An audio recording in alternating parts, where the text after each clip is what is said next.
the players at Washington Spirit are saying, so what's next?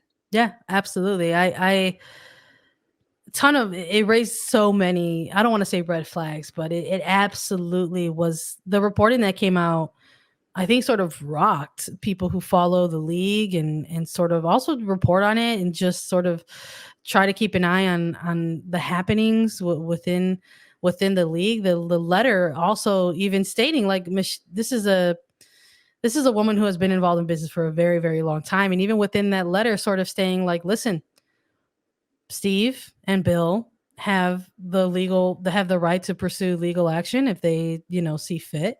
And this is Mhm. someone who understands that, like, listen, this can get kind of ugly in terms of, the legalities of things moving forward. But even in having that knowledge, wanting to show and sort of be able to obtain and have a path to ownership and stake in this club. And in terms of what's next, I mean, we're paying attention to the calendar, right? We're maybe about 2 weeks or so out from preseason. And the reporting that's coming out of this situation is not slowing down.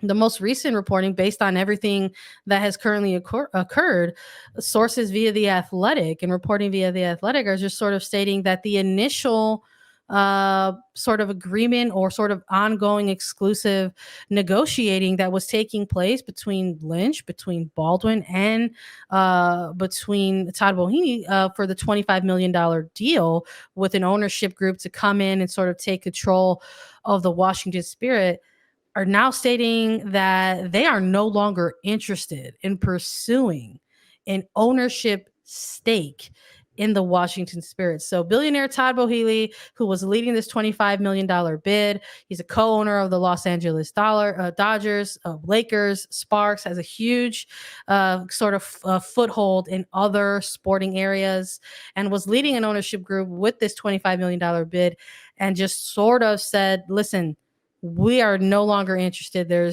We kind of deeply misgauged and misunderstood the lingering interfighting that was taking place between the ownership group for this franchise. We are out, according to these sources via the Athletic. And that just is this is just sort of one of these things when we're talking about what's next.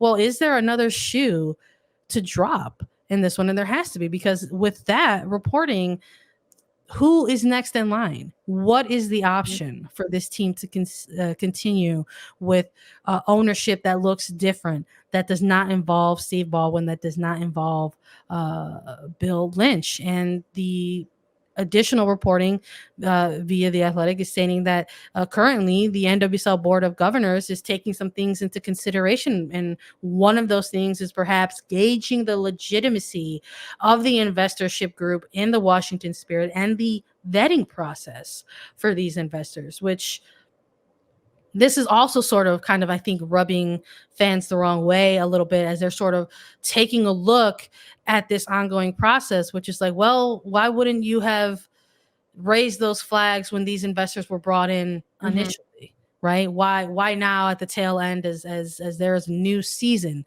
that is approaching? So that, in terms of what's next, it's just, is there going to be something else that drops? You have to imagine that what comes next is either the sale of the team in some capacity to King, or more legal battles that will sort of end up taking over the Washington Spirit.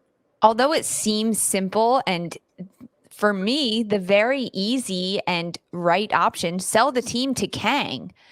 However, I don't know if that's going to happen. I could see more legal battles happening. I could see Baldwin looking for other investors, and the aspect of gauging the legitimacy and the vetting process for these investors needs to be there, because we saw everything that the league went through last year. Heck, everything Washington Spirit went through throughout 2021, starting with Richie Burke, and then this ownership battle and the anti-harassment policy out throughout the league, and the NWSL having their CEO resign and stepping down, and Lisa Baird. The owner that is going to come in and take control of the Washington Spirit needs to have a finger on the pulse of this league, and needs to understand anything. as something, I'll say something about the league and something about the club. And the fact that the ownership group that was initially interested ultimately backed out because they did a little bit of research. Clearly, they didn't know anything before they went into this sale and before they went into those meetings. And for me, that's the first red flag. Why are you going to sell the team to someone that doesn't even know what the NWSL is? They don't know what those letters mean. They don't know what it stands for. Is it a hockey league? What is it? That's unacceptable in my book. There are people out there, excuse me, why Michelle Kang, that know what the NWSL is, know what the Washington Spirit is, know what the club is, knows who the players are, has actually met with them and talked with them. The players approve of Kang.